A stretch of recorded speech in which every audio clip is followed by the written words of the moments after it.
Bonjour chez vous, c'est mercredi garde-manger. Voyez-vous, il s'ouvre tout seul. Je n'ai même plus besoin de l'ouvrir moi-même. Il sait que c'est mercredi.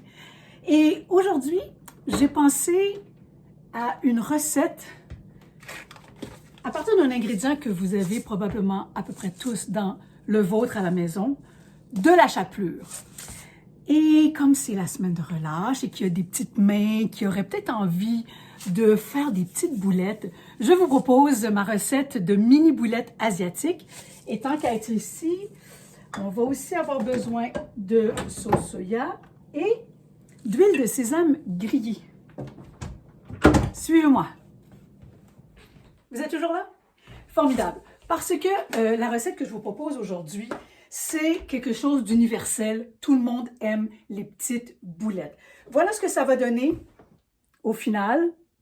Et j'ai développé la recette en pensant aux enfants, aux petits-enfants. Et j'ai même pensé que si vous n'êtes pas dans la même bulle et que vous êtes à distance, c'est une recette qui se fait très bien en Zoom ou avec la plateforme que vous voulez à distance parce que il n'y a pas trop de manipulation. Tout se fait dans un bol et tout cuit sur une plaque au four. Ne vous inquiétez pas de la longue liste d'ingrédients. Ici, moi, je suis à la campagne. Je n'ai eu aucune difficulté à me procurer ces ingrédients-là. Donc, ce que je vous propose, pour à peu près 3 douzaines, selon la grosseur, mais moi, je fais comme des petites balles de golf, de ces petites boulettes asiatiques, vous aurez besoin de 250 grammes de porc haché et de la même quantité de poulet haché. Si vous ne mangez pas de porc, vous pouvez remplacer par l'équivalent en poulet ou vice-versa. Alors, en tout, ça vous prend 500 grammes de ces viandes hachées. Ensuite, vous aurez besoin d'un tiers de tasse d'oignons verts, hein, pour les enfants qui nous écoutent et même pour les grandes personnes. Ce ne sont pas des échalotes, ce sont des oignons verts. Vous aurez besoin de la coriandre fraîche, également, la même quantité, un tiers de tasse. Notre chapelure, alors vous avez deux options. Ici, dans mon garde-manger, j'avais une chapelure panko qui est un petit peu plus croustillante, très légère. Et vous pourriez aussi utiliser de la bonne vieille chapelure ordinaire que vous avez. Donc ça, c'est à votre goût. Un quart de tasse. Un œuf. Un gros œuf, 3 gousses d'ail émincées finement. Maintenant, un ingrédient secret. Si vous n'en mettez pas, ce n'est pas la fin du monde, mais je vous dis, on trouve ça dans les supermarchés en conserve. Ce sont ces petites châtaignes d'eau. Ça ressemble à... En fait, la châtaigne d'eau, c'est une plante aquatique qui pousse en Asie.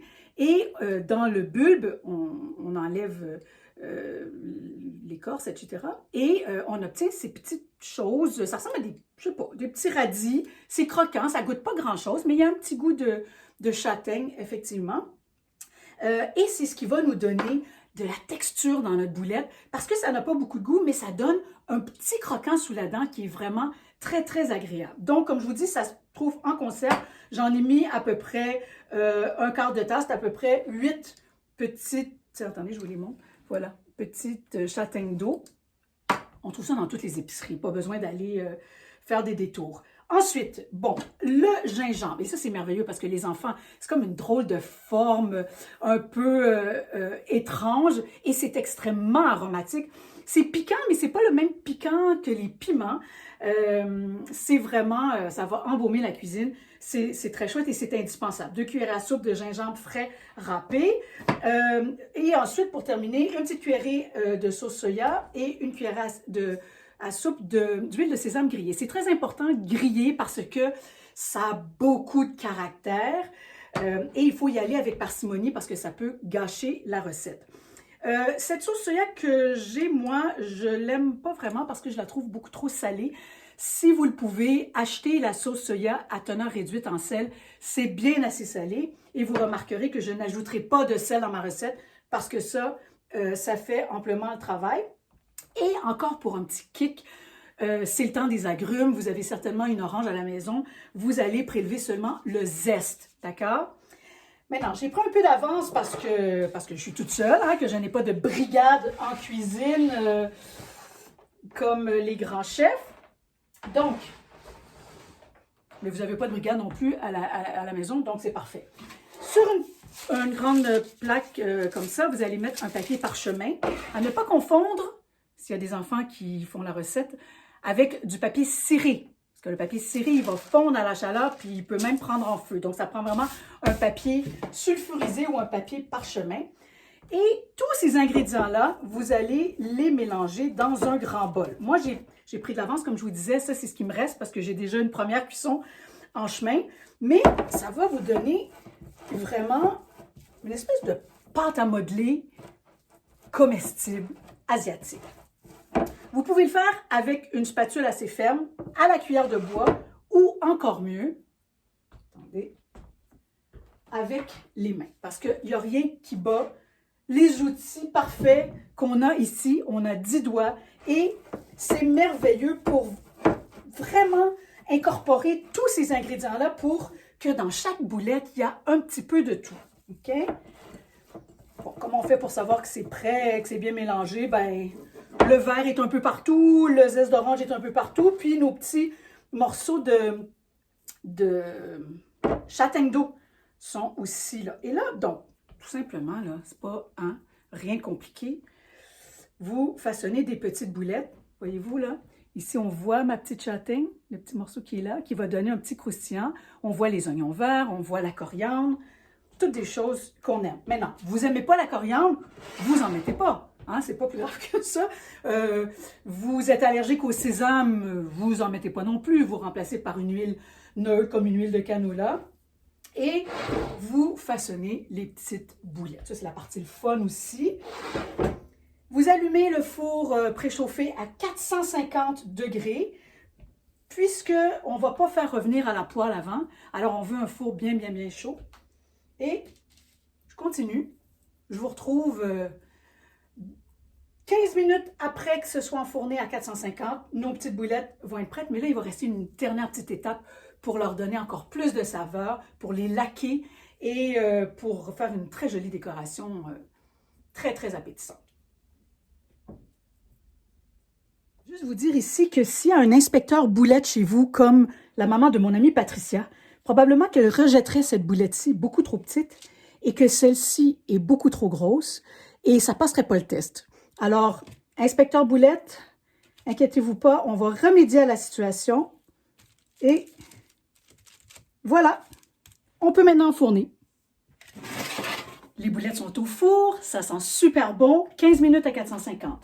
Maintenant, une dernière étape, on va se faire une petite sauce comme ça pour badigeonner lorsque nos boulettes vont sortir du four. C'est très simple. 2 cuillerées à soupe de miel. Ça pourrait aussi être du sirop d'érable. 1 cuillère à soupe de sauce soya. 1 demi-cuillerée à thé de vinaigre de riz, juste pour donner un petit kick. Et si vous voulez amener le kick encore plus loin, pour avoir un petit splouche de sauce sriracha ou de sauce piquante que vous avez à la maison, mais c'est facultatif. Parfois, les enfants aiment ça, challenger leurs papilles, et ça peut les faire réagir, donc ça peut être vraiment chouette. Et pour terminer, des petites graines de sésame. Alors,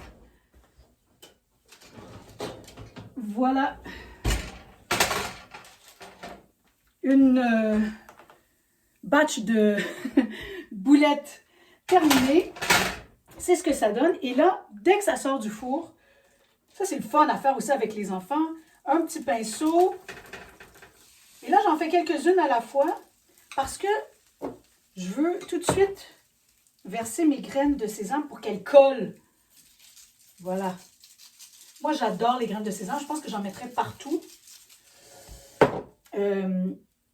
Et donc, vous comprenez le principe. Vous faites ça sur toutes vos boulettes et elles sont prêtes à être servies telles quelles.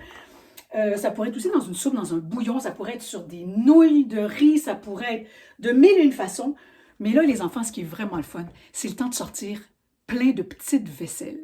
Vous sortez des petites assiettes et vous pouvez accompagner vos boulettes d'un petit bol de riz, de beaux brocolis ou de légumes de votre choix. Et je vais juste dresser pour vous montrer. Mais là, oh mon Dieu Seigneur, elles sont parfaites. Regardez en dessous, elles sont bien colorées. Puis on n'a pas eu besoin de poêle, hein. On a tout fait ça au four à 450, quand même un four très chaud. Bien sûr que Les enfants à la maison, ça prend quelqu'un, ça prend de la supervision si, si vous êtes jeune et que vous voulez allumer le four. On peut rajouter des petits oignons verts aussi ciselés.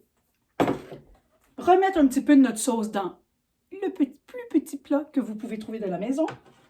Et un bon verre d'eau. Ça y est, on est prêt à déguster nos mini boulettes asiatiques.